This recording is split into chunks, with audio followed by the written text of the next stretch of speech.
Pickle people, we are back. It's another episode of Is This a Pickleball Podcast? I'm your host, Matthew K. Pickleball, and I am joined not by a lumberjack, but by my co-host, Mr. Wilson. You are looking good in that plaid. How are you today? Hey, Matt. Thank you. I'm doing great. We got a lot of pickling in the last few days, so I'm happy about that. How are you doing? I'm doing good. I'm doing well. I know we got some serious English professors in the comments that are not the nicest. So I'm doing well.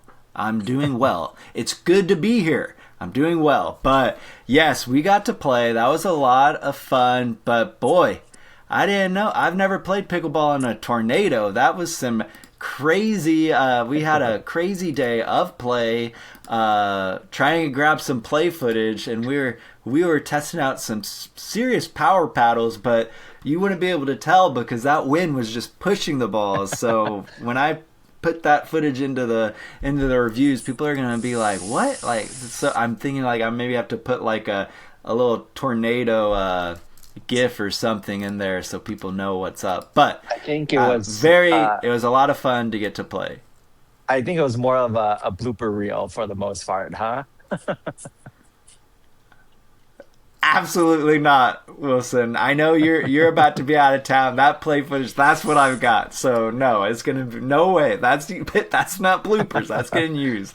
But folks, if you're here and you haven't subscribed to the channel, please do that. That always helps us out. Throw us a like. Leave us a mean comment about our grammar. We'll take it. We'll take it. It helps the algorithm. But you could also just be nice. And then make sure you subscribe, because here on the Matthew K. Pickleball YouTube channel, we're always doing giveaways. We've still got a bread and butter loco. In that review, we are running a giveaway still, and so make sure you check that out. And then if you're digging around the channel, Mr. Wilson, I don't know if you saw this, but I just dropped a review. You did? All right, you're the guy that watched it. I just dropped a review of a paddle from Warping Point. We have talked about them on the channel before. I did a whole podcast covering the companies that are kind of coming out of Asia, trying to break into the U.S. market as a paddle company, not just as a manufacturer. Warping Point is one of those, and I just did a whole review of this paddle specifically, which I think is one of the best value paddles you can get. Its claim to fame is it's utilizing 10mm cells. It's a Gen 2 build. It's a pretty unique combo. After promo code Matthew K, you can grab one for $75. Definitely check out that video. And then I cover a lot of the other paddles Warping Point is working on or has dropped. So go give that one a watch. It's got some pretty cool info. Did you find anything interesting in that video, Wilson? Yeah, I like that there's a budget option for UPA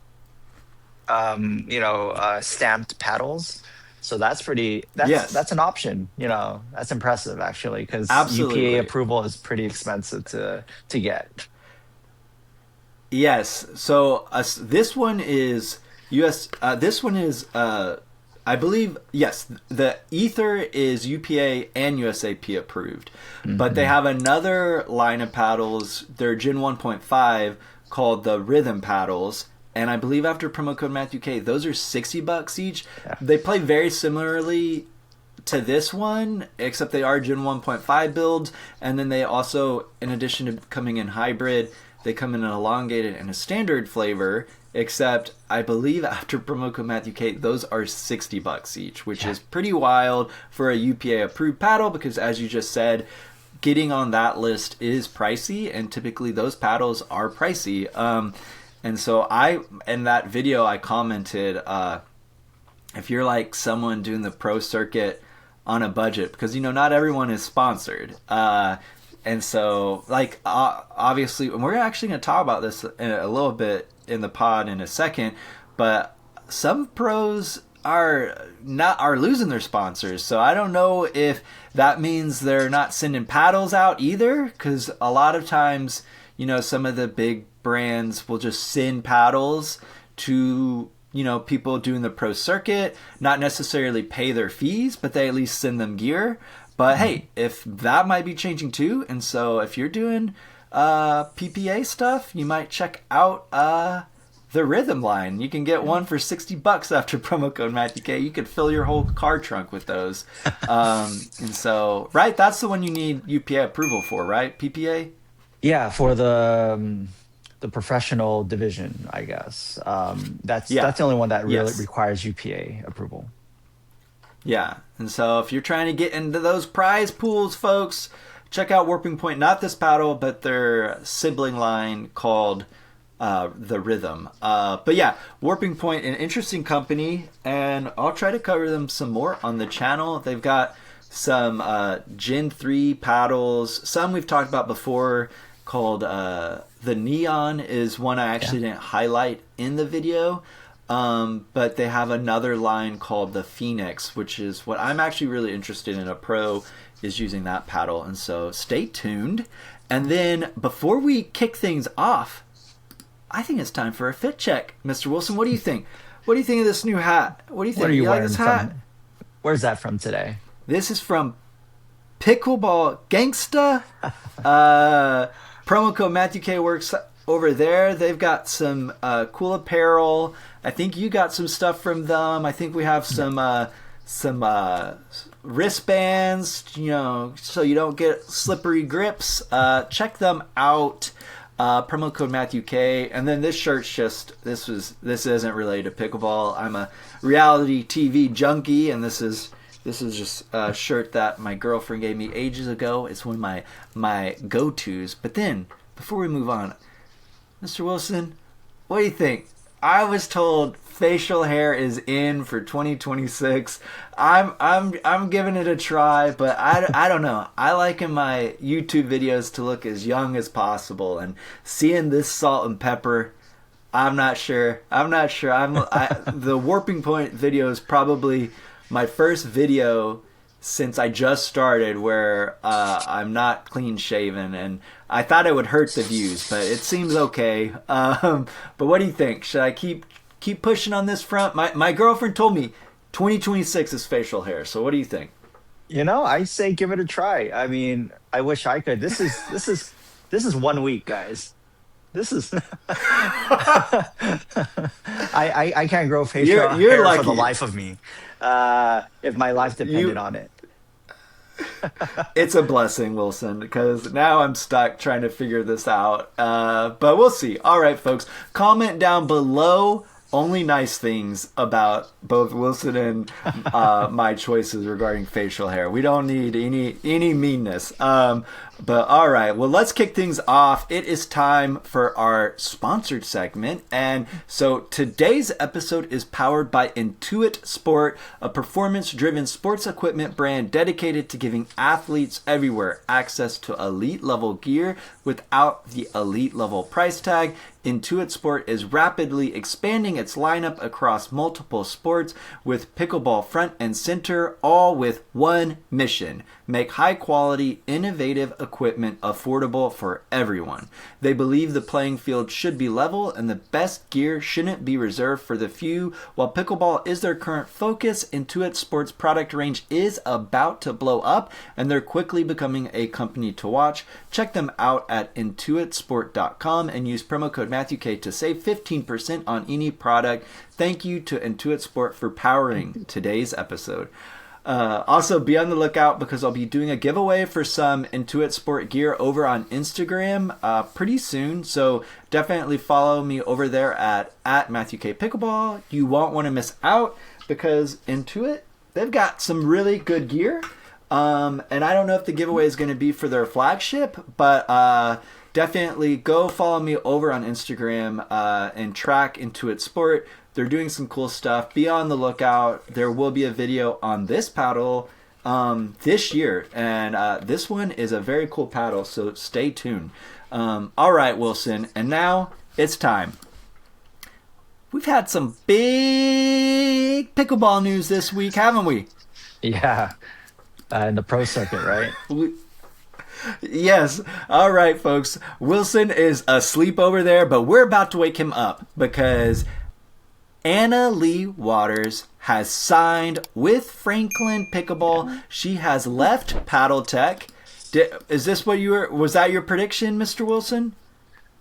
You know, I think if I had to guess, it would have been Franklin or something really big, a bigger company. So yeah, I did not bet any money on it, but it would have been my top 3 guess.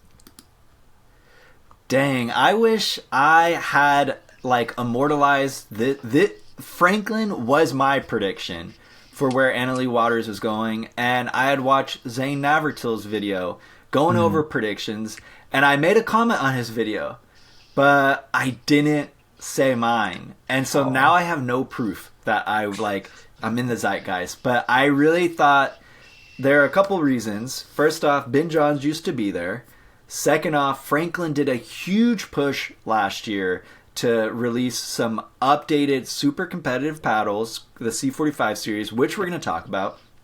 And then thirdly, there's more than the third reason is when I went over at a big social with you, I saw all the young kids, the upper level folks that are like pushing on the pros, like trying, I don't know.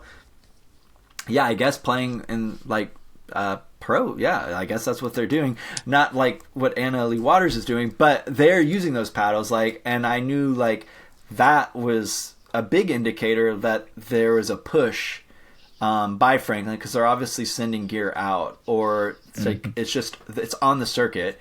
And then another reason was Franklin has so much money coming from. They spend a lot of money already. Like, we're out here in LA. We've talked about this. Every Dodger's got one of their gloves. There's big spending, big money. They've got money. All right? So that was a big thing. And I've been hearing Anna Leigh Waters' contract was going to be huge. And it's like, how many people have buckets and buckets of money? And then Franklin, they've got gear. I do know they have a tennis presence. You played tennis in the past. They're not, all right. They're not really big in tennis. Yeah. They're not that big, but I do know they're in that to a degree, but that is a competitive market for gear. But and so baseball, how many people are buying professional level baseball gear? And so I could really sense that there was motivation, Franklin as a company, to get into the consumer or the recreational sports consumer base, and pickleball seems like the one to pick. And they needed to come in hot. And then one other reason that I thought made sense was I'm super familiar with the C45 line, and that line compared to a Yola, which I know was in the conversation, that line of paddles, and we're going to talk a little bit about the play characteristics in a bit, but that was more in line with how Paddle Tech's paddles play. And I don't think Anna Leigh Waters is going to change her style, because she's one of the few big pro players that comes from pickleball, not a tennis transplant.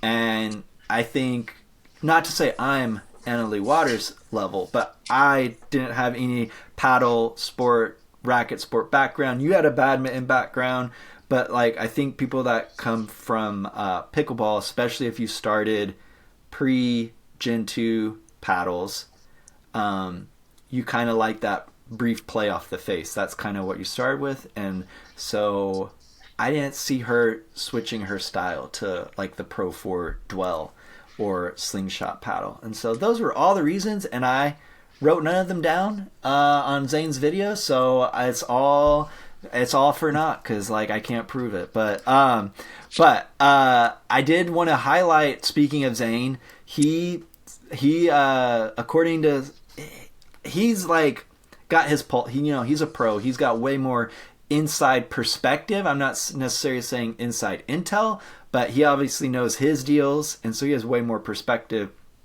on this than we do. He thinks she's going to get $2 million a year. Pretty good. I'd say that's pretty Yeah. solid. And then he also predicts Franklin might try and get the X40 ball to be used in the PPA and MLP. And you know what, Wilson? I'm excited for that because that's X40's my ball. Let's Same. make everyone use that. I'm ready for that. Slow Yes. down the game a little bit. I like the cat and mouse, you know. Yeah. Well, yes. Yes. I agree. And then the paddles are bringing pop. Like I think having a little mushier of a ball until and we're going to talk about this too I think later in the pod until USAP ups the amount of spin that paddles are allowed to generate. I think we do need a softer ball just to keep it fun. But Well, cat and mouse. well, one thing is Zane actually at one point, I remember he said something like, you know, if the paddles are so powerful and the limit is so high for paddles, we should be controlling something else, and the balls would be the other option that you can regulate a little more. So if you know go down to X40s, a little mushier, a little softer, maybe we'll get the more traditional pickleball back again, you know? Stuff we started with. I agree. I agree. I'm pro. I also think we're in a little bit of a different boat out here in California playing outdoors. I like so many reviewers are in the Midwest. They're playing Mm. indoors, colder weather. Hmm. Um, Obviously, that affects play and all of that, but I don't know. I feel like SoCal, we're the only X40 lovers, but hopefully, maybe that will change if it becomes the for both PPA and MLP. And then one other Hmm. thing Zane said that I thought was interesting, and I don't think I thought this, but I remember there's a lot of chatter about maybe Anna Lee Waters signing with Nike because Yeah, I there would be heard the that. apparel component. And I was like, there's no way they don't have a paddle ready. There's just no way.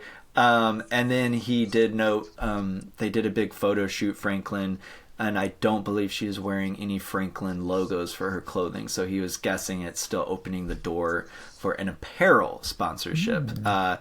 And you know what's crazy, Wilson? You know my Mm. girlfriend. She's not a fan of pickleball.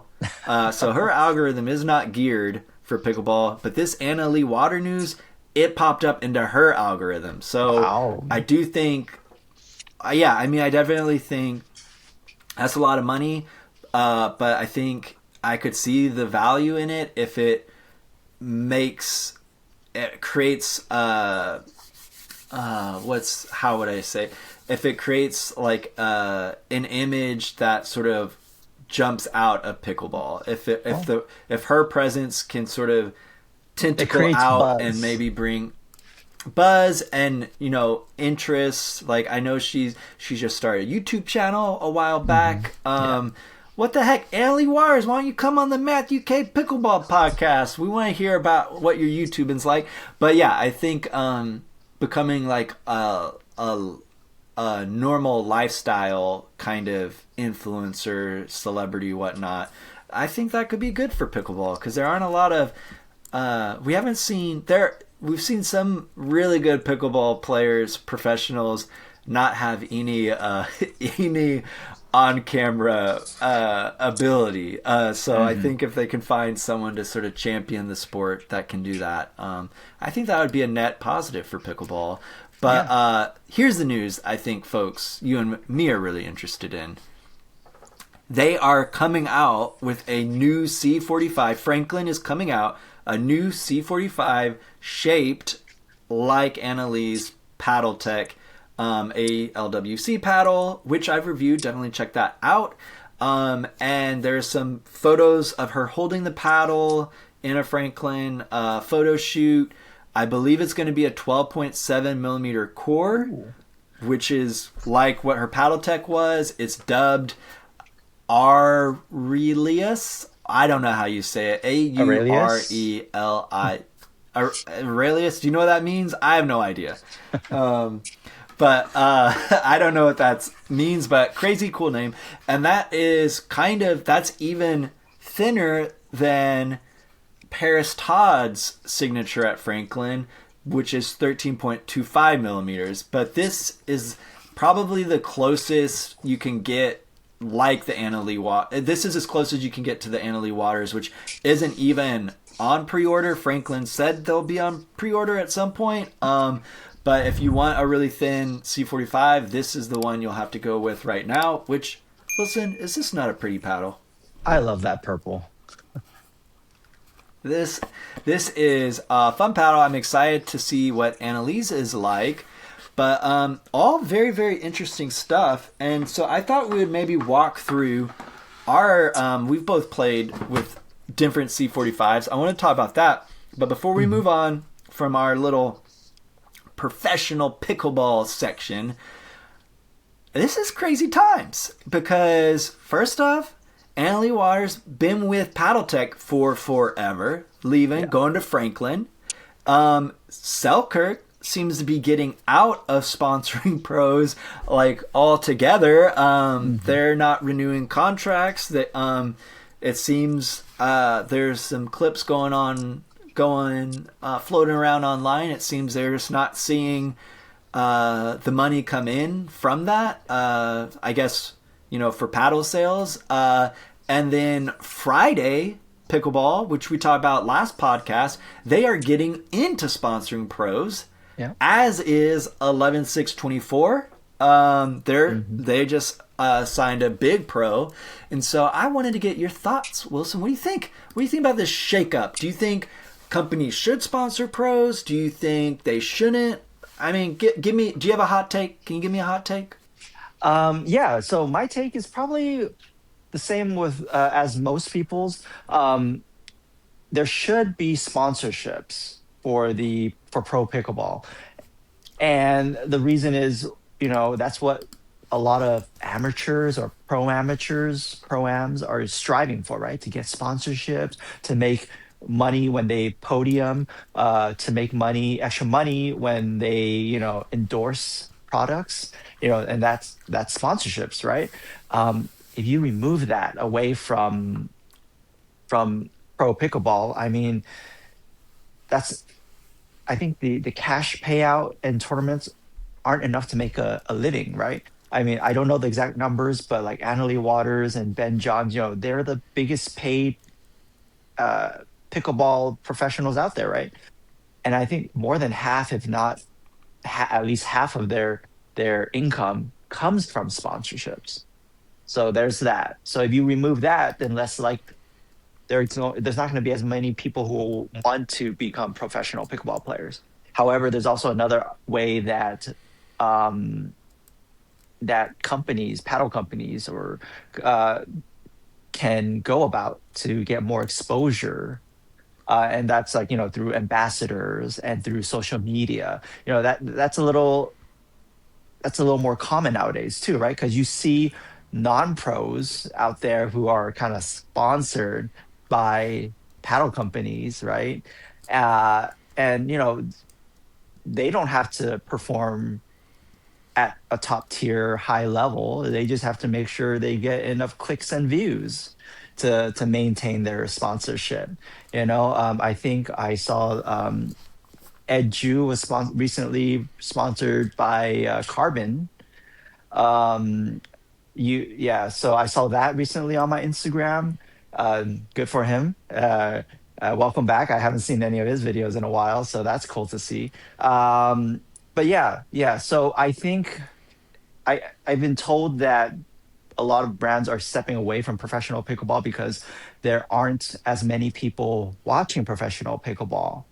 However, there's a fine line because the more you pull out of it, the less people want to become professional pickleball players to make money. And it's just like a vicious cycle. So, I think there is a place for pro sponsorships. However, I can also see a company business point of view where it's just cheaper to pay a reviewer or an ambassador some money to promote their products in a more grassroots type of environment. So, that's my take. All right, all right. Yes, I definitely think it varies by what business model you're pursuing, but yes, I definitely think some companies probably overinvested into pro pickleball Mm. sponsorships, Yep. and now they're cutting costs. But ultimately, I think it comes down to budget and priorities, and so I definitely think I can see like a Selkirk leaving it. I feel they've established themselves as Yeah. performance paddles. They've been seen enough, and they could swing and try and push those resources to maybe getting more review units out there, maybe getting more people talking about their company that way. I know they must have invested a lot because they've, uh, I guess, flew a lot of reviewers out to look at their factory last year. Hey, Selkirk, Wilson and I, we'd love to visit. We'd love to see what that place is Hello. like. But but yeah, you got limited resources, and so I could also see the other side. Friday 11/6/24, they definitely have niches where people respect the brands for what they offer. But I think ultimately, I always think back like at my conversations with the retirees at Open Play, morning Open Play out here in LA. They don't care about price. They want the Yola because that's what they see. So I could see companies that have established themselves with one audience then pushing their resources to try and get some attention via a pro, because I do think certain maybe folks that are a little more plugged into linear TV, even though you can't really watch pickleball via traditional TV. But I think some folks like are still like look at that as like this is what the best is, and so Yeah. it's hard. Like some folks don't know how to like dig online and see. They don't care. They want what Ben Johns. They want what Anna Leigh plays with. Yeah. So yeah, it's very interesting times. And on that note, we're not Ben Johns, we're not Anna Leigh Waters, but we got opinions about Franklin's C45 paddles. And so I thought we would just kind of walk through it a little bit, because I have a feeling a lot more eyeballs are going to be on that line specifically with this big signing. And so I just wanted to break it down a bit. So Franklin right now, they blew up they were kind of like not talked about as serious paddles for a while, but last year they did a huge push and they created their C45 line, and then they expanded it later in the year last year, and basically it has a ton of shapes, hybrids, elongated, standards. Some are in both 14 and 16 millimeter thicknesses, some are not. Then they also have that thin 13.25 millimeter version we were talking about before, that is Paris Todd's signature paddle. I think that's probably going to be the closest feel-wise to what Anna Leigh's will be like. Anna Leigh's is not out yet. It's not on pre-order yet. And then I have reviewed the original C45, which I wanted to... First up, the original C45, it was one of the first paddles to come out that had that like metallic finish on the edge guard. Just very, very pretty paddle. And this one was the original hybrid, only offered in 14 millimeters, still only offered in 14 millimeters.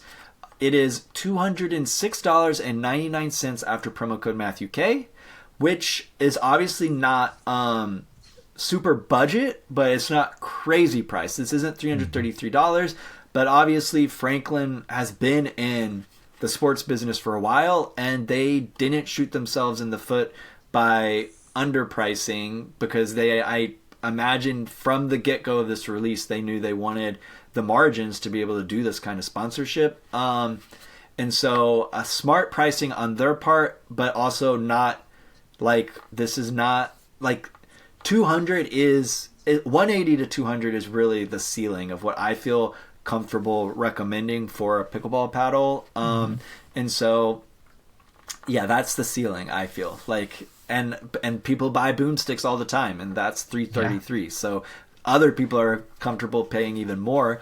And yes, I have a full review on this paddle. Make sure you check it out. And yeah, the basically this is a Gen 3 build. It's in a diving board configuration, but in my opinion, and I'm gonna ask you your thoughts because I know you've hit with some C45s as well. In my opinion, this has a firmer feel than Yola Pro Force paddles, and probably though, but more pop.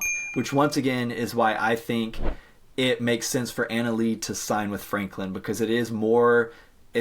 Made completely differently than Paddletech's paddles, but it is more in line with that feel than a Pro 4, which is a bit dwellier with kind of a slingshot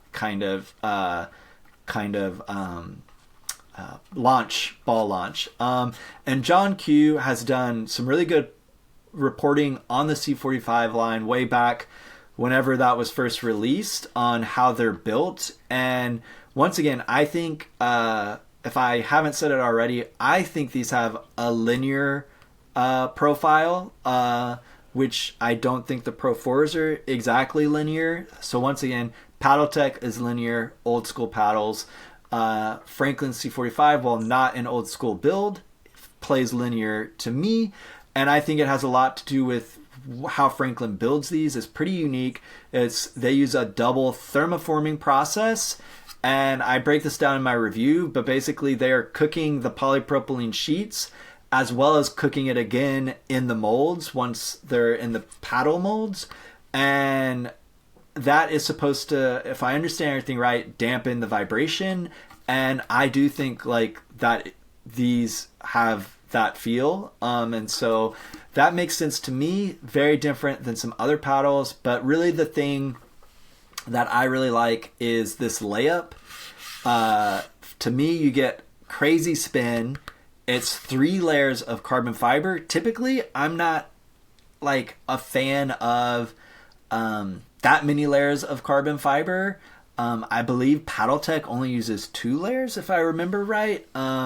Don't quote me on that. Check my review. But this is 3 layers. But what's different is the 2 outer layers are at a 45-degree orientation, and the middle layer is at 0. And that's supposed to soften up the face. And so you have a very poppy paddle, but it still has a soft feel for soft hits. So, and then don't forget it's Gen 3, so you got that honeycomb, which helps with that as well. And so that's kind of my take. I actually think, I mean, I really want to test out Anna Leigh's paddle, but I actually might switch back now that I'm going back to hybrids. I might bring these back into my bag, and I'm a little. Since I first reviewed this paddle, I'm a little more comfortable after spending a whole year having to only test freaking power paddles. I think I could be a little more comfortable with a C45 in my hand. But why don't we hear a power player's perspective? Mr. Wilson, you are that power player. I believe you have hit with the Elongated Dynasty paddles, and this one actually comes in both 14 and 16 millimeter. And I know you haven't hit with these in a while, but I thought I'd get kind of, what did you think of these paddles? Give folks a reminder. And of the two of us, I believe you're the only one that's hit with a 16 millimeter. So I'd be really curious to hear how they compare. Yeah, so I was surprised at myself that I enjoyed the 14 millimeter more than the 16 millimeter here. I don't know why. It's just their 14 millimeter felt a lot more stable than other 14 millimeters that I've tried. And you're right; these are definitely not as plush as the Yolas, the Pro 4s and stuff. They're built the same way, but I like the way they play. I like the way they feel. They're very controllable. I think the reason why one thing that I like about them though is that their overall static and their static weight and their swing weights are relatively low, especially even for the elongated paddles that I've used. So there's a lot of room for customization, or if you are a younger player or an older player who cannot quite wield a heavier paddle yet or anymore, um, it gives you that option. It reminds me of, like, the Rhombus Quanta, where it's really light, and yeah, you can play with this stock if you're younger, or if you're tall, if you're smaller, but you can weigh it up to your preference, and it can become a pretty powerful paddle. So yeah, that's one thing I noticed about it. I was able to really, uh, I think there's a lot of room to customize this paddle, um, and it's definitely on the linear side, power wise. It doesn't have that. I know it's made in a diving board configuration, but it doesn't have the same Pro 4 feel. But it is definitely more powerful than Gen 2 paddles. So it's something in between a Gen 2 thermoform and a Gen 3 floating core Pro 4. Yeah, all in all, I do like it. It's very controllable out of the box. Also, like I said, it's pretty stable because I actually like the 14 millimeter more than the 16 millimeter because it felt like a 16 millimeter with more maneuverability. So I don't know, maybe it's their thermoforming process or something. The stability is better. The sweet spot feels a little bigger. Yeah, all in all, it works out. It's not like a top tier power paddle, but it's up there. And I think whoever can get their hands on it, they should give it a try. It might be what they're looking for, something lighter. I don't know. Yeah. Yeah, yeah. For this, is the 16 millimeter more powerful to you than the 14 millimeter? Yeah, there is a little less pop in the 16 millimeter, and during full drives from the baseline, it definitely does have more power, but it didn't Yeah. quite wow me. The difference did not wow me enough to be like, yeah, I like the 16 millimeter more. One thing that I don't like Okay. about 14 millimeters or thinner paddles, it's just the lack of stability that I get with slightly off center hits. So that's why I kind of lean towards 16 millimeter paddles for more forgiveness. But thanks to you, I get to experience more and try more 14 millimeter paddles. To really understand the difference, or I was hoping maybe realize that I don't need that, the whole 16 millimeter, but I do lean towards more heftier paddles myself. Great, yeah. So it's interesting that you gravitated towards the 14 millimeter C45, That's one, yeah. but it seems like you appreciated the faster hand speed Hmm. and it had the stability that you're used to with your 16 millimeter builds. And so, yeah, I Hmm. definitely think that comes from the manufacturing. And then, yeah, it makes sense that it's for professionals because it does come lighter. So then professionals or more advanced players that know how to weight up paddles have that option. And yeah, I don't have the numbers right in front of me, but the static weights I think are much lower than the Pro 4 equivalents, and so it gives you some other options, especially for doubles play where hand speed is so important. And so Yes. yeah, these are still like great lines. Seems like Franklin is gonna expand them even more. And oh, one other question before we move on. What about the spin for you? Folks are always, I think, from my memory of when I was playing with these, like I thought it was top tier. I don't know. Do You you know, remember for your end? I feel like when people say top tier nowadays, it's just like the standard, you know? Sure, fair I enough. think it is the standard. It is nothing too crazy, nothing like illegal or anything. It's not bad at all though. It is as All it right. like I expect. Awesome. And then on that note, we actually had a question from a viewer that I thought would make sense for this segment. But Mhm. basically, someone commented on for the Thrive Fury Elongated, which I know you've hit with quite a bit. They are Mhm. kind of curious what your opinion was for the Thrive Fury. they main the Agassi 16, and then they main the C45 16 Elongated, which I presume is this one here. And so they were kind of curious what your thoughts were. And then I know this might be, that was basically the question.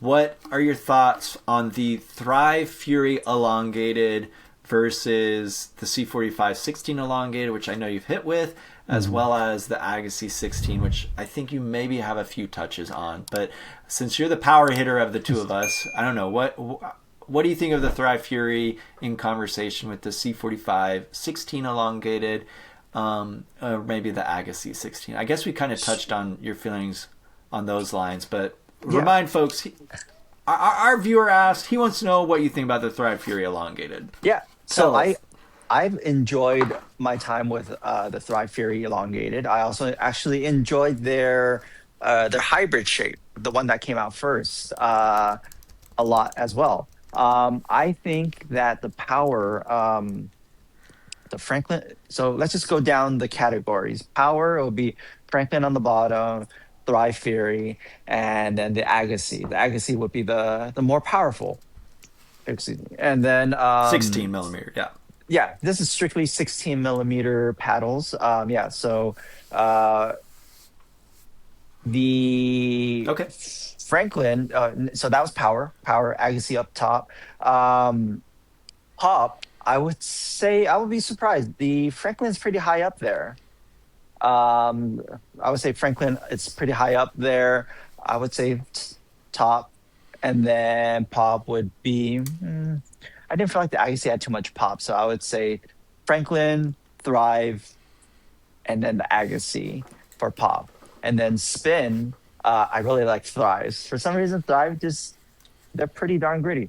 So spin would be Thrive, Agassi, Franklin. So that's how I would compare the three. Hopefully that answered the viewer's question. Yeah. Yeah, and I'll chime in since we have been talking about paddle feel. I've hit with the hybrid Thrive Fury the most, and then I played with the Agassi 14 millimeter, and then the Franklin C45 14 millimeter. So not quite the same exact lineup, but my take overall on how those paddles are built, the Franklins are more linear and have a ball feel more in tune with traditional pickleball paddles. The Thrive Fury and the Pro 4s, I'd say, have more dwell, more on the tennis side of the spectrum. I would potentially say the Thrive Fury, though, pockets a little less than the Pro 4s, especially if you're talking about 60 millimeter Pro 4s. And so hopefully that's helpful. And all right, if you guys ever have questions, comment on the videos and we'll try to answer them the best we can. And before we move on, because we got a lot of testing updates, including some Honolulu news as well as some Spartus news, Mr. Wilson, I believe you are helping with a clinic. You want to tell folks about that? Yeah, in February, on February 7th, that's a Saturday, I am helping Konnek, the brand, the pickleball brand Konnek, run a clinic here at the Whittier Narrows iPickle. It's mainly for beginners. We are teaching the basics. It's a 4-hour clinic. We're going to start from the bare basics. We're going to start with the rules, the scoring, and then basically the basic shots, serve, return, third shot drop, and then some dinking. And then at the very end, we'll have a little mini round robin for everyone to experience. Everybody who signs up, it's going to get a t-shirt, and they'll get to demo some of Konnek's paddles. And yeah, it's going to be a fun afternoon. It's February 7th from 9 a.m. to 1 p.m. And it's going to cost about $60, but it's 4 hours of clinic. And if you or you know someone who always wanted to try pickleball in a safe environment, and you guys are here in the Southern California area, come on by and give it a try. Um, yeah, one more thing I wanted to say, I don't remember. Oh, shoot.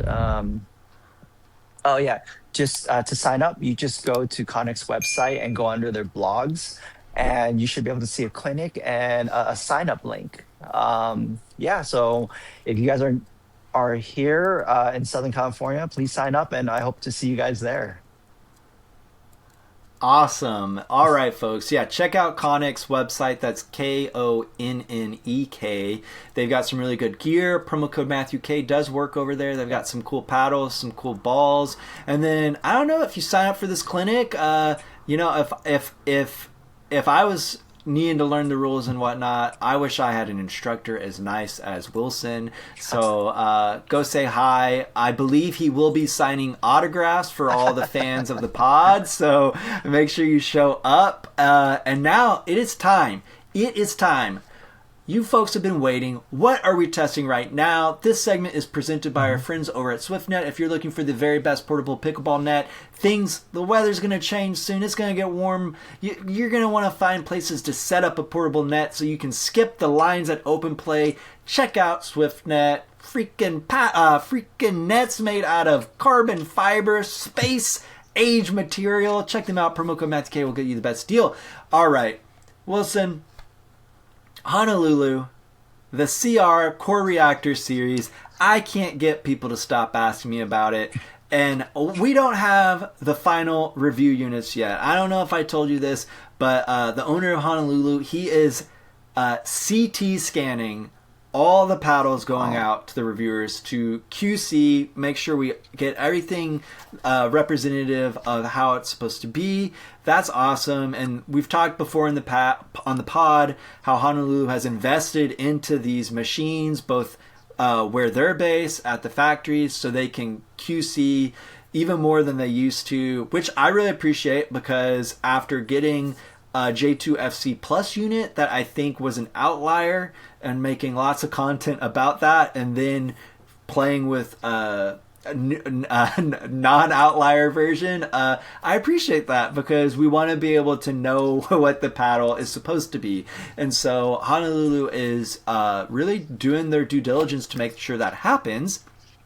But so we don't have the final versions, but we are the only reviewers that have this pre-production version of the J6CR, which is very similar to what the final version will be. There is a technical difference in how this is built that I really can't highlight, but it's very similar to what is going out and has gone out to consumers, except the final version is supposed to be a little bit more powerful. And I just thought you've gotten some more time on this paddle. I just wanted to do a little quick summary of what we both think of this. But right now, Honolulu now has this paddle still on pre-order. Multiple batches have gone out. They now have the J2CR on pre-order. I believe the J3CR pre-order is imminent. And that J2 one also has a long handle version. And yeah, folks are just crazy about this tech. I can't, everyone that's gotten one has loved it. I've seen online. Folks, anyone listening, anyone watching, if you've got the J6CR production version in SoCal, shoot me a message, MatthewKPickleball@gmail.com, or DM me on Instagram, comment here. Would love to connect with you and play with it ASAP. I'm thinking about doing a little video, a little preview with all the different information that's been spread out over the pods, kind of talking through this line. Folks, comment down below. Is that something that interests you? I know we've talked about it on the pods already, but would it be helpful if I put that in a little standalone video? Let me know. But real quick, put some more time on this. Holy smoke. I'll go first, then I'll let you power hitter talk. But this thing is, I came back from playing with this indoors over in Arkansas, came out to LA. Holy smoke. I was hitting every ball out with this. This thing's got power. But then you can dial it in. I just had to really, that rust was thick coming back from my break, but played with it since that first session. And this thing really helps me get that power I need since I'm weak, oh so weak. But I still love the ball feel with this and how they've done the core reactor, and basically there are things going on in the throat and there are things going on in the foam core right here, not to mention sort of importing kind of the notch foam tech from their NF series here.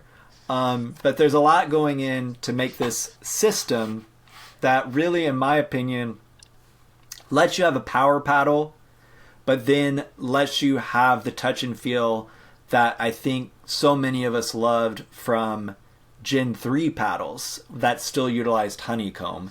And I've got some thoughts on why that's happening, and I think maybe when we shift, pun not intended, when we shift to the Volair Shift,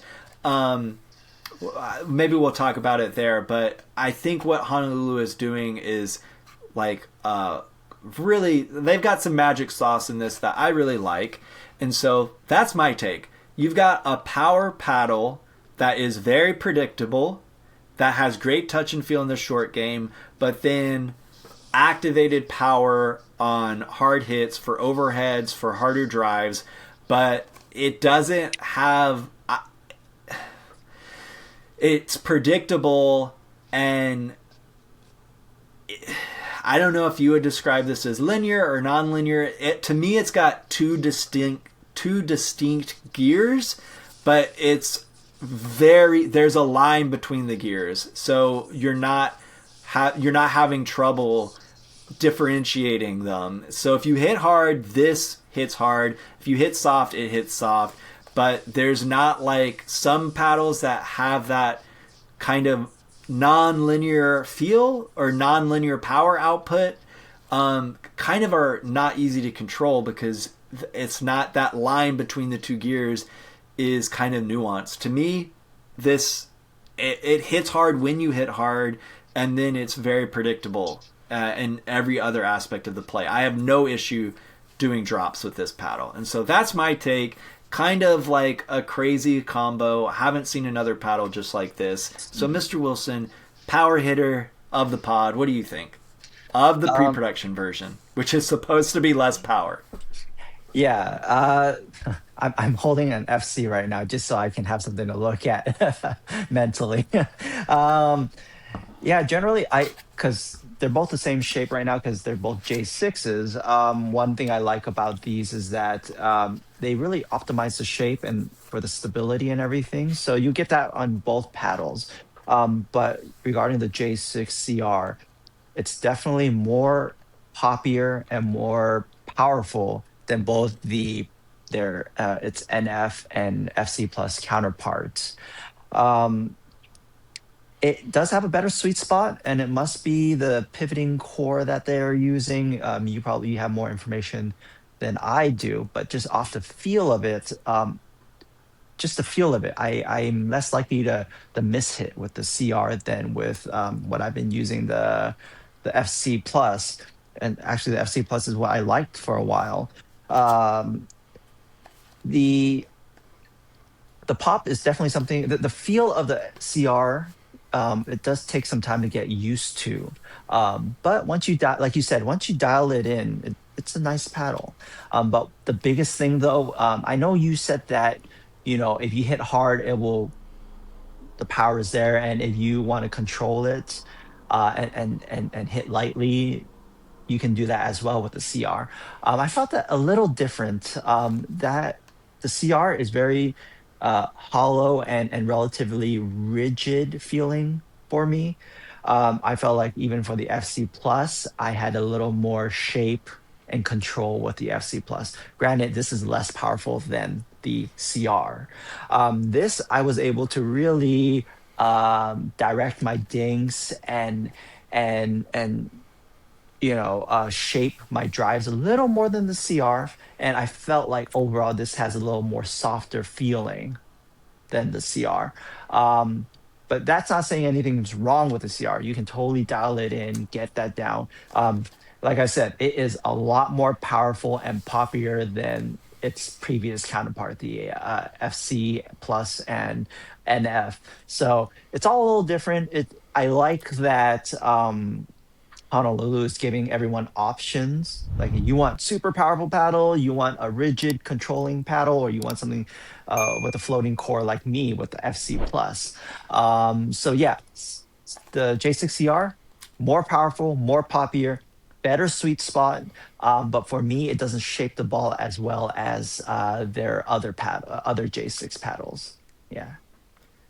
Yes, I mean, I don't disagree. I think once again it comes to play style and player preference more than anything, because I know you're talking about shaping the ball when the ball is absorbed on the paddle, and for me, my ball play, I probably release sooner than you do in general, and so kind of like what we were talking about with the paddle techs versus the pro fours regarding Annalee's play style, my control comes from the surface for the most part. And so I would agree this has a stiff feel, or is stiff the way a paddle tech is stiff. But I have no issue controlling the pop because that core reactor, what's going on with these channels here, it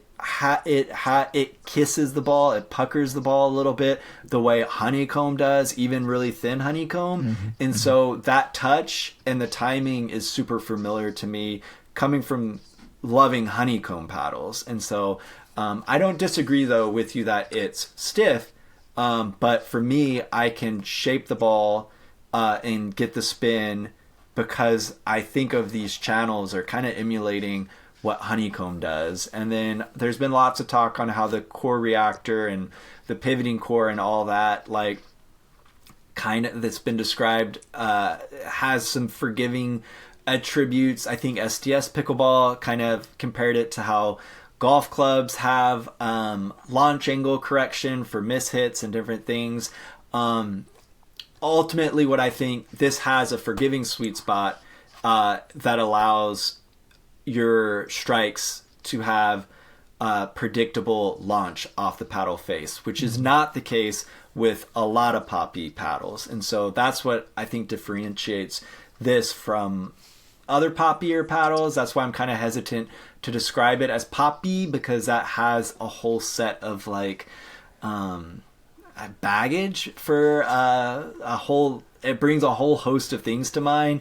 But what I like is this the ball lives briefly on the paddle, but you still have time to shape, in my opinion. But yes, the FC Plus line in particular, that's going to have longer dwell time. And so if you're doing bigger swings, or you like to get your connection with the ball on the core and then do your action, that probably might be the one to look at still. I think that's what you're saying. I don't know. Is that what you're saying? Yeah. Yeah. Okay. I got it right. Okay. Cool. But cool. All right. Look at that, folks. Wilson and I, we make sense to each other. We might not make sense to you all, but we make sense to each other. It's taking practice. But I think, once again, I think the CR line, it's going to have all the shapes, it seems. I think it's going to be a really good paddle because I think it's going to bring a lot of the great tech advances we've seen with foam paddles in the power department, but bring kind of a more traditional pickleball paddle feel to a foam paddle. And I'm excited for that. paddle feel is probably what's most important to me. Promo code Matthew K is the code for this line, $175.50 after discount code. So, yeah, I think if you really want to get on these early waves, you really can't hesitate. I will be doing a full overview of this line, so make sure you subscribe. But Mr. Wilson, before we move on, we had one more question from a viewer about the J6CR. Holy smoke. They said, great pod. So this was our last pod. Great pod. Thanks, guys. Appreciate that. We always like to hear some kindness. It's always appreciated. It balances out all the meanness we get from the trolls. But he said he just got the J6CR. It's one of the best paddles they've ever played with. FYI, they're a 4+ tournament player and have played with the J2 FC Plus, Boomstick, Loco, and Luz Inferno. Holy smoke, they like their power paddles. And they said the J6CR is truly a Goldilocks paddle. And they typically weight their paddles at 3-gram strips at the 3 and 9 position. Would you suggest the same for the J6CR or possibly 4 and 8 o'clock? And they really wanted to hear from you, Wilson. So Can you answer that question? Yeah, so as you can see, Matt's already having some difficulty getting J6CRs to test. I have only tested it with it being stock with no weight. But I could see, for example, this is my tournament Loco, and I actually have 4-gram tape on each side around the 4 and 8, not quite the 3 and 9, but this is how I like to play with my Loco here, because I heard that you do play with your Loco, with a Loco, and I don't have my Inferno here, but my Inferno is set up a little more or less the same. So I think if I were to try 4 and 8, that would be what I would do with my CR. But all in all, the CR. And for folks that maybe don't weight up their paddles, like, why don't you tell them generally? And once again, I would recommend playing this paddle stock first because it's got a unique feel. But in general, the weighting setup that you're talking about, what does it do for a paddle? In general, it will vary per paddle, the nuance will, but yeah, why would you add weight there? Yeah, so generally speaking, very general, with all the new paddles nowadays, there is it's very paddle to paddle. The nuance is very the weighting affects each paddle very differently depending on how it's made. But generally speaking, if you want more swing, more power, you're gonna put tape up here, which most people don't. Although I have seen some people who have started. This allows you to create a lot more swing weight. If you want something a little more stable, you would do 3 and 9 right here, just like what you would see on a boomstick or something. This really increases the sweet spots and stability of the paddle from twisting. And then for the most part, if you want something a little more controlling, something to reduce the swing, not necessarily reduce the swing weight, but if you want to make the sweet spot a little longer, you can bring it down to here where who calls it? I call this a throat, but some people call it the cheeks. So down here, this will bring the stability, widen the stability a little less, but it won't increase the swing weight as much as if you were to put it up here. So yeah, this is to increase stability and to increase power. That's the general idea of adding weight.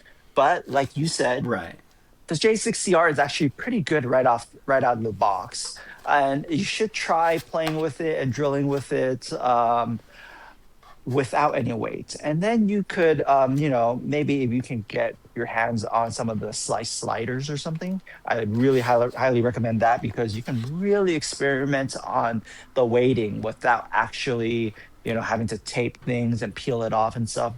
Great little product that they have there. But Yeah, Yeah. yeah. So I would try something around 4 and 8 if you wanted to start experimenting.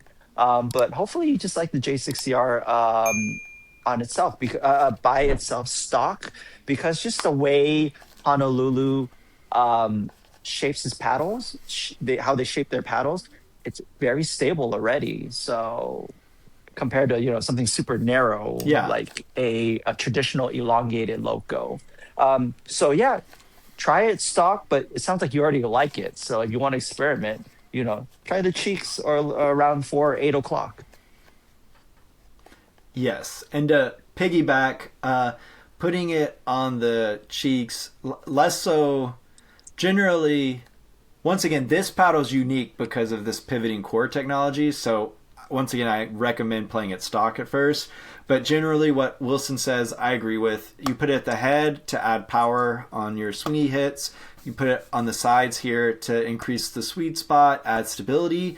And then down on the throat or the cheeks, usually is for, at least for me, I use that to tone down the pop, especially Mm. for propulsive paddles. And so that's another way to look at why you would put weight down here. And then another reason is you would put weight down here would be to try to shift the sweet spot down some, but that's also a good reason to use handle weight. Wilson was talking about the Slice sliders, but Slice also makes handle weight that you just put right here. So does Pickleball Effect. And so if you're trying to shift the sweet spot on a paddle, you could put handle weight instead of down on the cheeks, so you don't mess up the swing weight or kind of the characteristics of the paddle so much. And so yeah, that's a little tutorial on weighting up a paddle. And so hopefully that answers your question. But if you're a 4+ player, you probably know all that. And so Mhm. I think you might just be hunting for Wilson's setup, and we'll have to get him actual production unit and see what he lands on. And before we now, well, I guess we will move on. It's time to move on. I want to talk about the Spartus P1. I've been hitting with this paddle. This will probably be my next review. This paddle, I know you got some hits in. I wanted to compare notes really fast. So, but basically, folks, we talked about this on the last podcast. This is a Gen 4 floating foam core build, but the big unique thing is it's using a new kind of surface. This crystalline finish is part of Spartus's new permagrit tech. And it literally sparkles in the sunlight, and it's freaking, what is this? This is like, I guess, a Twilight vampire paddle, sparkling in the sunlight. And the idea is it's supposed to maintain its peak spin longer. For me, it also is very, very grabby, in my opinion. And it's USAP approved. And what Spartus is doing, they're really doing a push to like bring paddle manufacturing to the States. This isn't fully made in the States, but it is assembled in the US. It is, I believe it's pre-order right now. Promo code Matthew K makes this thing $198. But yes, I've got thoughts. I wanted to hear your thoughts first, though, Wilson. What did you Yeah. think? You've been able to get a little bit more playtime on this when I let it out of my hands, but share. Yeah, so Spartus has a really good paddle in their lineup. The P1 is a power paddle, but it plays very different from the Boomstick and or the J6CR or even the Bread and Butter Loco. Um, those people describe them as hollowy and rigid and everything, and those are what people think of when they hear power paddle. The P1's a little different. It doesn't have the same hollowiness to it. It has a more of a muted, dense feel to it, but it has the same amount of power, which is great. I like the dense feel of the core. It it allows me to it feels a lot more controllable. The power seems a lot more controllable. The pop is a little more controllable as well. But the biggest thing, like you said, is the permagrit technology. It's interesting. It is not as right off the bat when you're touching it and stuff, it doesn't feel as gritty as like a Honolulu or like a fresh boomstick or anything. But it's really grabby. I can shape the ball. It might be the core, the way the core is made, because like you said, you like to shape the ball with the surface, and I like to shape it with kind of like the core. It feels really good. I can really control that power with this. Um, One thing, yeah, it just I don't know how it's made, but hopefully, I'm hoping that it doesn't feel super gritty, but when I'm hitting a ball, I can really shape it. So, I mean, I think they're not as open about how their permagrit is made. Not like um, how the boomstick is, or the Ruby Pro is made with diamond grit. But I hope their permagrit stands up to what they're saying, and stays it lasts longer than traditional peel ply, because it's a really nice paddle. Yeah. Yeah, I mean, I so Wilson, at the end of 2025, I had pretty much a pickleball existential crisis because I did not know what my main was. For the last half of 2025, I was branching out into elongated paddles, and there are a couple contenders here and there, but I did not have, like, I didn't end 2025 with this is my paddle. So far, Mr. Wilson, this is making me really consider commitment. I really have enjoyed everything about this paddle. I feel very comfortable with this paddle. This, to me, goes back to what you just said, a dense feel. Like, it does have a dense feel. It feels very stable. Yes. Basically, to me, this plays like an OG Honolulu J2K, but really powerful. And so that's a different play profile than all of Honolulu's next gen paddles. It comes kind of close to what the normal version of the FC Plus plays with. I would say it sits closer to the Loco than what you said, but when I think of Loco, I'm thinking of the wide body. But yeah, I could definitely see the Loco. I could see being classified as more hollow feeling for sure. This has firm feel, tons of power, tons of spin. My big test for this kind of, like, my big spin test isn't some math calculation and counting frames. My big spin test is if I can do a banana serve right in front of the kitchen line when I am serving from the left. If I can do that with a paddle, that is a spinny paddle. And to me, next gen paddles are often too powerful to be able to achieve that level of spin from a serve. This paddle, if you do a traditional serve, you can hit it to the next court. But if you're doing a short banana serve, you get enough grab on the surface and enough plow through with that core to be able to do that short, little tricky serve. That's my test, folks. I just revealed it.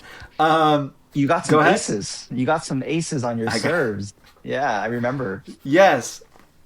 And I have not been able to find a next gen paddle that can do that the way I could with a Gen 2 paddle. And being able to get that kind of surface grab where you're not putting a lot of power and get it over the net is impressive. And then if you want to bang with this, you can. I think you saw some putaways that I did with this bad boy here. Oh yeah. And then I actually just noticed this has the PB Core 43 stamp right there. There you go. And I'm getting messages like people are like, that thing, how can that be legal? It's got the stamp, folks. That's future proof. That's my understanding. So I'm presuming that's on the units that are going out. Hopefully that's like an official stamp. But I do know these are USAP approved. And I have seen an X-ray. Whiskey Dink, a reviewer over on Instagram, provided Spartus with an X-ray. I believe he's a medical professional because I see him make videos out of a very doctory looking office sometimes. So I guess he's got that X-ray machine right next to his desk. But he provided an X-ray, and yes, it's a full floating core. But what's interesting in the X-ray, I can see there's a little pocket around right here where there's a gap or a change in material or a gap. I'm not exactly sure. That is different. And that could explain why this has a different feel, because that's kind of what the Honolulu CR is doing. They're playing in this area with changing up materials or playing with gaps. It's kind of hard to know exactly without ripping the paddle apart what's going on, but there's something going on right here which could be a clue to why this paddle has a different feel than similarly constructed EPP foam paddles. And so yeah, this right now is my contender for my main. And then I have to highlight, you got a super grabby paddle like the Spartus P1, you got to find the grippiest overgrips you can. This is from a new company called Dill Crew. I have been repping hard their Grim Reaper Pickleball Overgrip. Rest in peace, slippery hands. These are, I love tacky overgrips.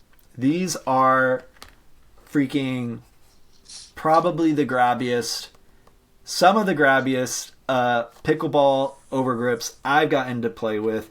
I freaking love them. And so check them out. I believe promo code Matthew K works over there. These are not like any other pickleball grips on the market right now. These are comparable to some non-pickleball grips I've used. This is the first time I've gotten this tack with pickleball grips. So check them out. Very cool grips. You want a grabby paddle? You want a grabby grip. And so, yeah, that's all I got. I mean, folks, if you guys have any questions about the upcoming Spartus paddle, definitely leave a comment. And I wanted to also highlight, they're doing a 1-year warranty on these. So, nice.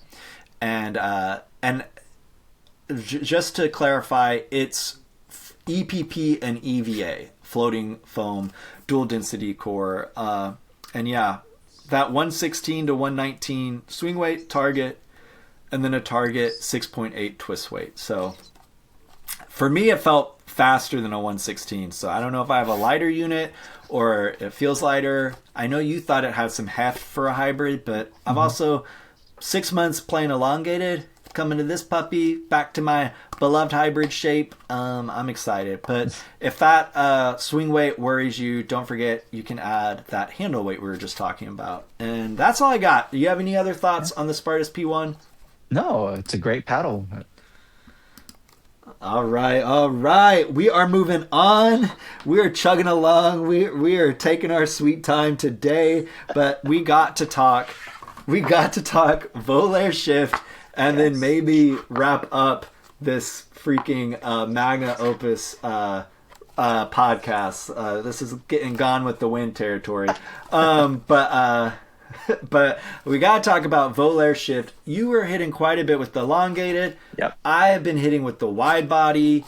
I don't have the core pieces right in front of me, but basically what's unique about this build is it's got these just like this face, it's got these channels, but it's two pieces of core. I have confirmed that have these channels, and then they put those channels on the interior of the core, and then they adhere the face material to foam EPP that doesn't have any holes or anything. It's then a solid face, and I had a theory that I wouldn't like that because I think the touch and feel from the paddle often comes from the gaps of the material, honeycomb, all gaps, and then that touch with the face. But I was pleasantly surprised. I've been enjoying the feel of this. I have to test this more because a lot of my testing was in that tornado I was talking about earlier.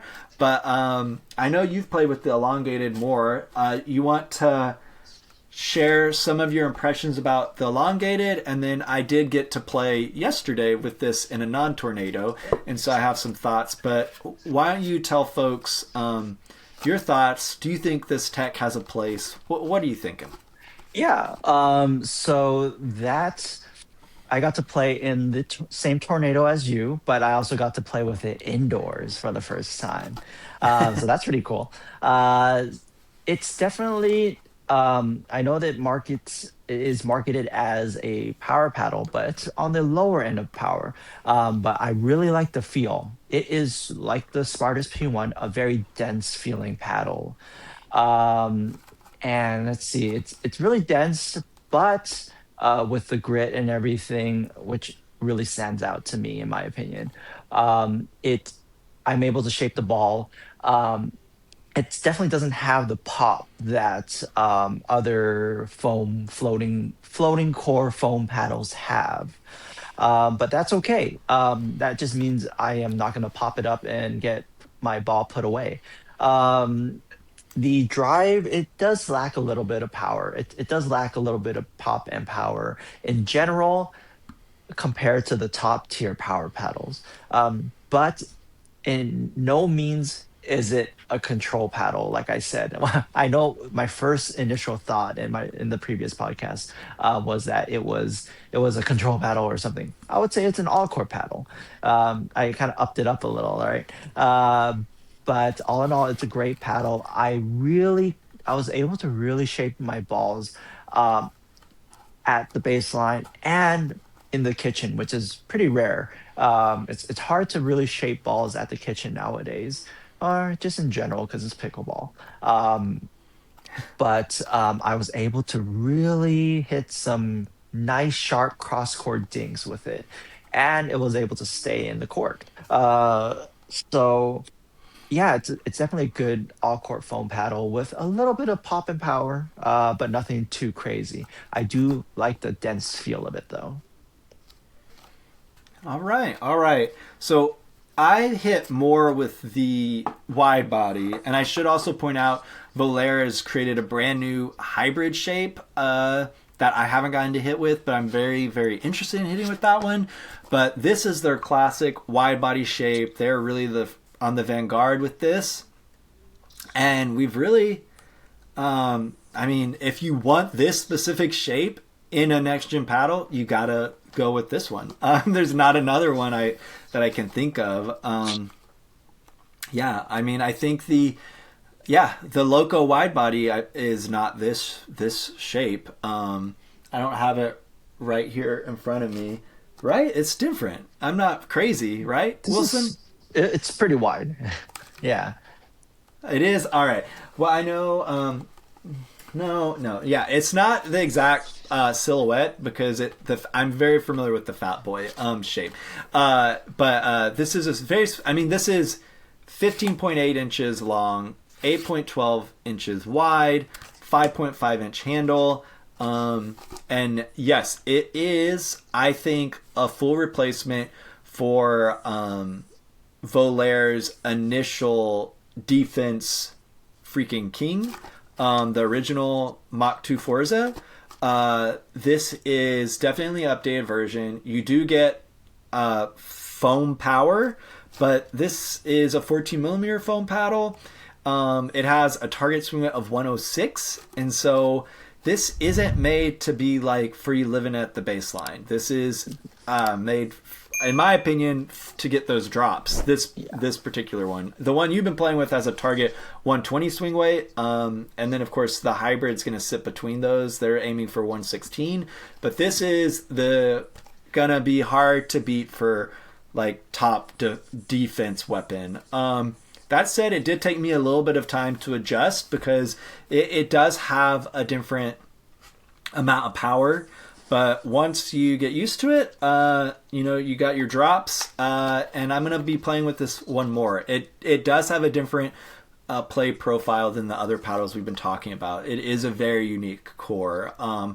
I think it might be one of a kind. I'm not sure I've seen this kind of pattern before, and it does use 4 layers of carbon fiber, which I don't typically love, but I wasn't getting crazy like unpredictability in the soft game the way I have with, I believe the original True Foam paddles had that layup. I wasn't a massive fan of that, but this, I wasn't having that same issue, and it is hot mold with perimeter foam, which probably helps widen that sweet spot out. And then, it's using what they're calling patent pending engineered flex with that full floating core. So definitely unique. I'm going to get some more time on this one, but I think Volair's brought a very good paddle to the space. It's 171 after promo code Matthew K. And if you're wanting to get into next gen paddles, but you're a control player, that's kind of like you've got few options. And so I think this particular one is one to look at. And so I think that's a niche that has a market, and it hasn't really been tapped in this, like folks that want next gen durable foam paddle. So I'm excited. I'm really curious about that hybrid shape, but I don't have one. But I've always loved that wide body shape from Volair, and I'm pretty sure I'll have to do some tests.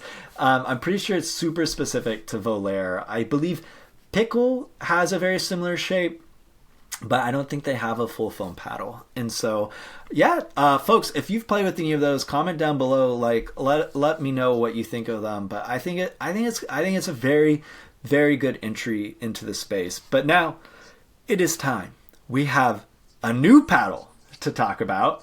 And then might have to wrap up after that, Wilson. What do you think? Should we? But I do want to talk about brand new upcoming release. Gherkin is releasing a new paddle. I just got one. I thought they were ignoring me. Wilson got his a day before, but Gherkin is dropping the Draco, the vampire of paddles.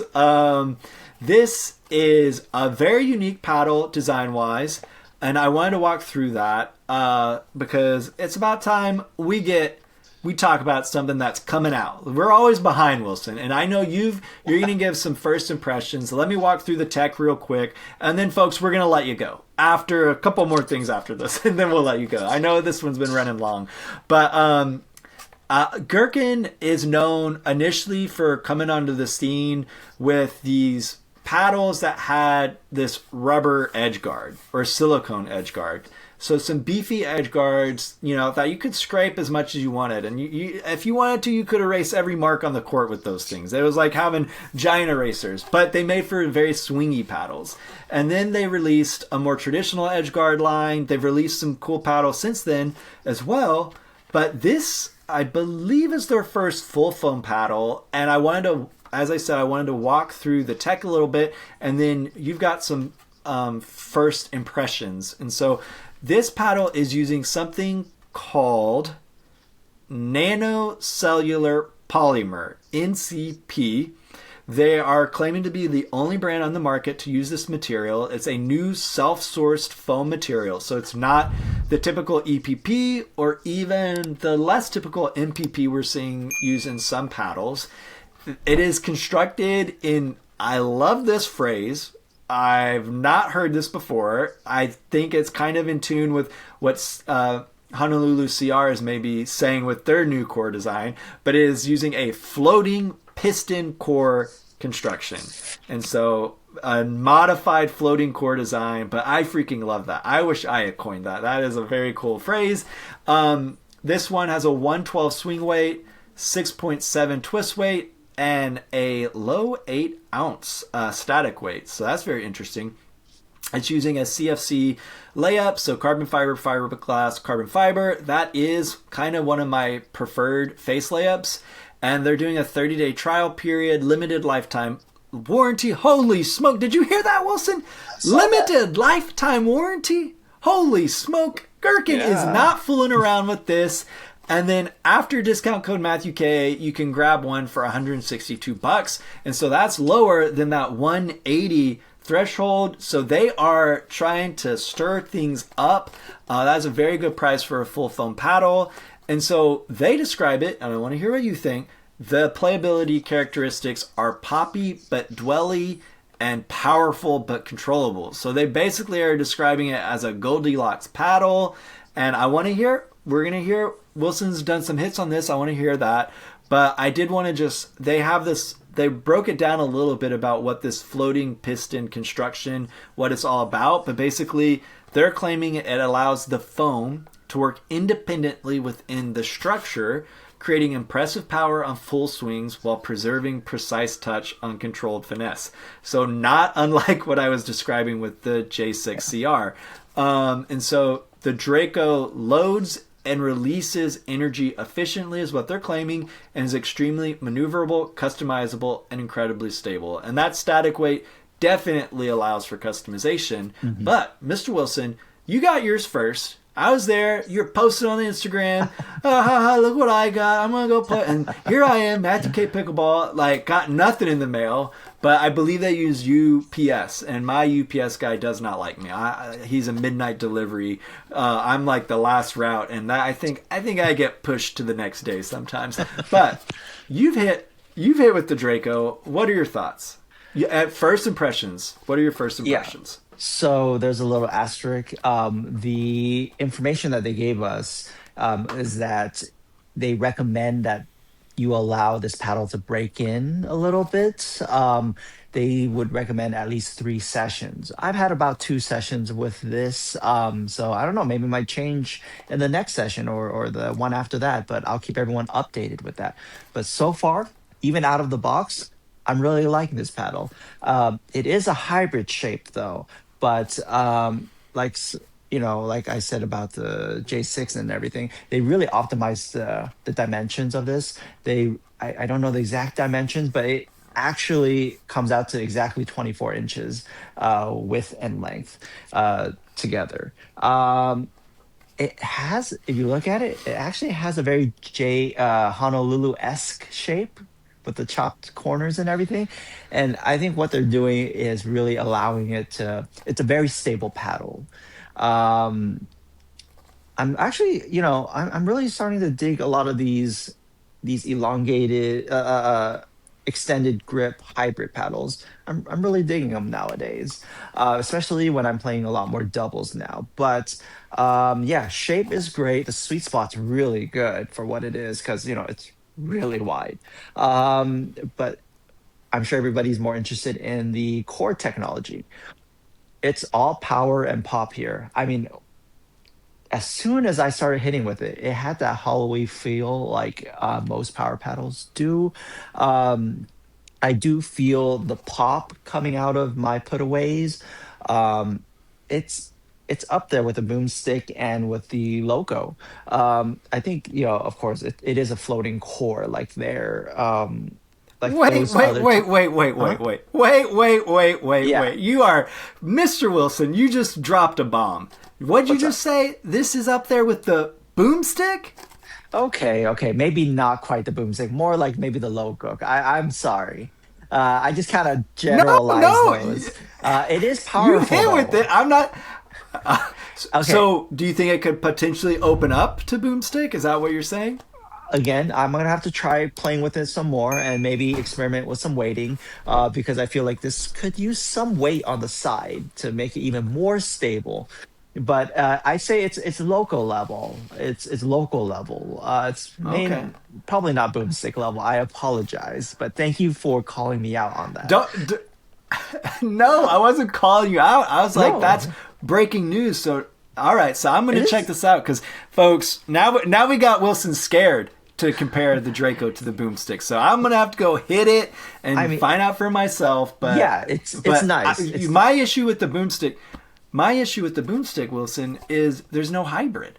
I want a Yeah, hybrid. so this might be an option. I don't if know I what's can, wait.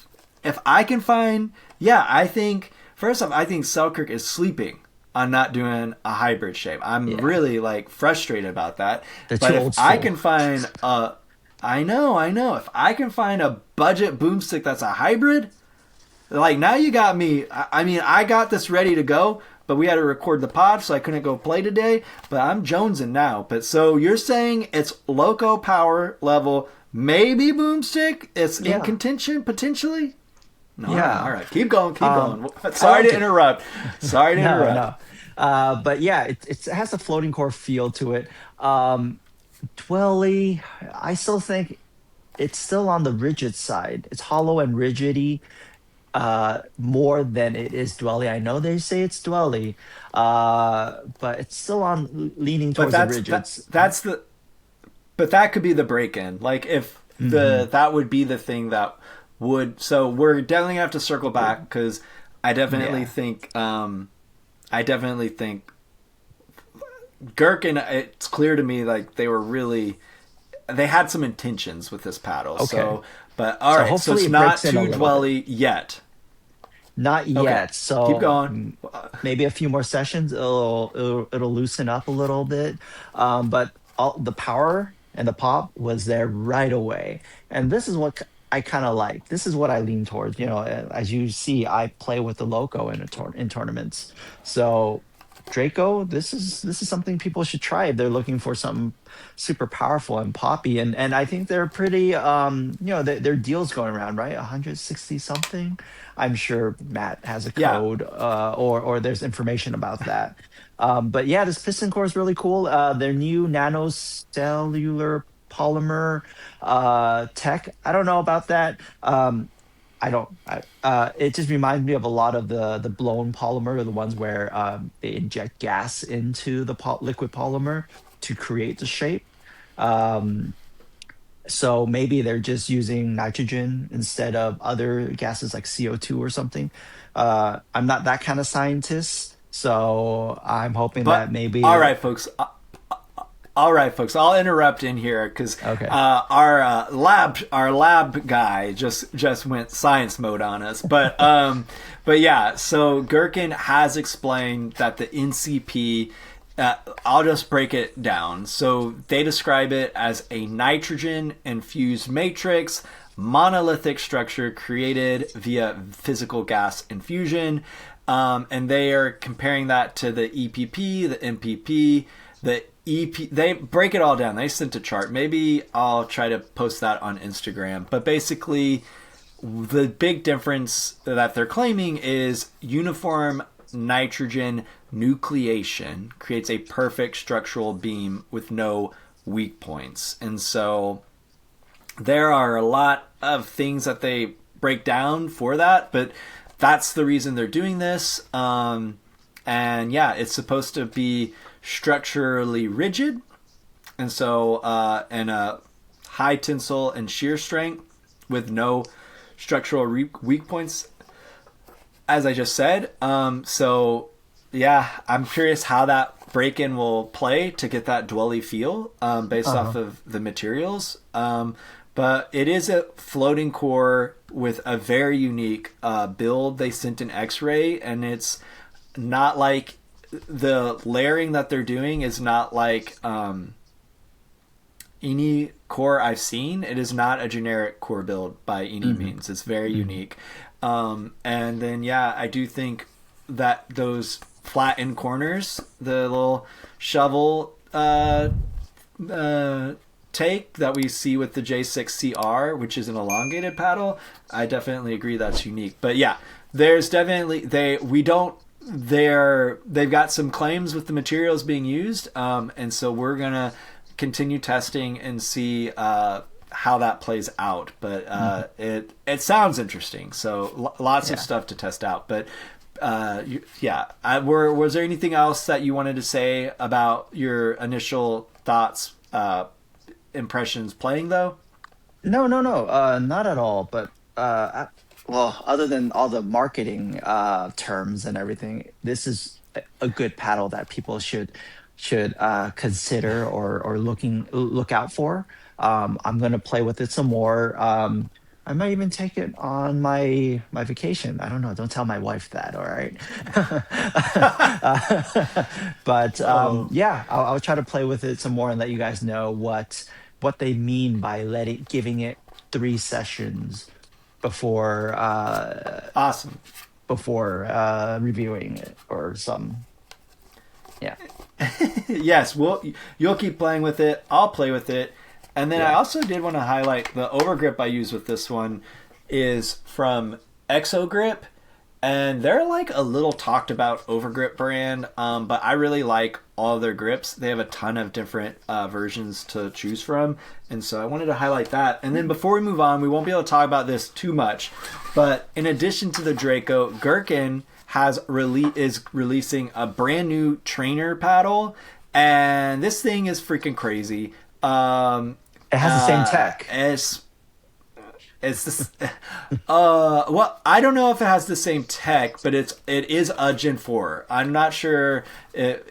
I'll have to look into if it's using the NCP tech. But basically, do you know? In the information packet thing that they gave us, this has the piston core as well. It has a floating core. This is a floating foam core. Yes, so it is basically the same tech shrunk down. It's using that NCP, nanocellular polymer, instead of EPP or MPP, in the floating piston core design. So that modified floating core. But the real thing about this is this thing is going to only be $49.50 after discount code MatthewK. So a next-gen trainer paddle that you can't get that anywhere else. It is called one and only. It is called the G-Spot² or G-Spot² trainer. We're not going to go into that at all, but G-Spot² trainer. It's their updated trainer, and I love their previous trainer because I believe it used wide cells, and it was just more fun. And so they are trying to corner the market on fun training paddles. And so check that out. Pre-order on all of this starts January 26th. It's gonna be I think it's gonna be a hot one, and then they're actually doing a bundle deal for the Draco and the G-Spot². You could get this trainer for free if you pre-order, do the pre-order bundle. And so that would be $162 after discount code MatthewK if you want to do both. And so that's a pretty good deal. And Mr. Wilson, I know we had more paddles to talk about. We're going to have to do that on the next pod because I think we put everybody to sleep. I can't even do today's featured accessory. We don't have time. But before we wrap up, do you want to do the tip of the week or do you want to give people early reprieve? What do you want? Let's do a quick one. Yeah. I kind of want this tip. Keep it going. All right. Well, we'll move on. Wilson is here to teach, folks. If you're still watching, if you're still listening, today's tip of the week is presented by our friends over at BodhiPickleball. If you are looking for overgrips, accessories, whatever you need, Bodhi's got it. Use promo code MatthewK, and they have a brand new product called the Gear Pod. It's basically where you can put all your accessories, all your overgrips you get from Bodhi, whatever. It's got very visible interior. It's got a front pocket.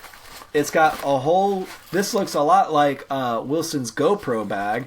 But what makes this super pickleball specific is you've got your fence hooks. Wow. I've never seen an accessory pouch with fence hooks. This is great. And this thing before discount code is $25, and so make sure you try promo code Matthew K. There have been some glitches with the code over for this, but give it a try. Very cool products. If you're not seeing the discount, throw in some overgrips or something else, and then I think the code should work for the gear pod specifically. But I did let them know, so hopefully the code will be up and running. But they are presenting the tip of the week. Mr. Wilson, what is it?